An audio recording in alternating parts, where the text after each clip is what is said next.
International politics is everything. You can be doing an obscure political course and you'll find a way to link it in with biology. You'll find a way to link it in with history. You'll start talking about, geography. I've in essays talked about physics and the sciences. The department is the oldest department of its kind in the world, and this really influenced my decision because I could understand the history that was behind the subject, and it really made me feel like I was getting to the heart of the subject. I focused mainly on sort of international relations theories, but one thing I really liked is that the way that we chose modules was really open to choose outside of just looking at international relations theories. So I was able to do classes in process sociology. Personally, I've done topics covering from global health and international politics to Russian security. All of the professors are always so available and open to. They are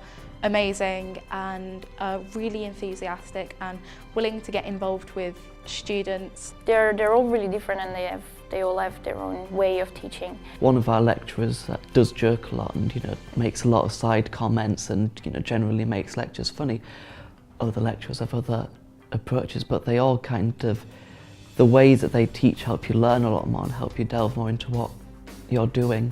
I came on an open day and we were in the car, and I came over the top of the hill and I saw the town open up in front of me and I saw the sea, and being from the very sealess Midlands, I fell in love with the place. It's a wonderful town and it's a really great setting, and if you are interested in being pushed and driven and encouraged to excel, then this is probably a good place to be.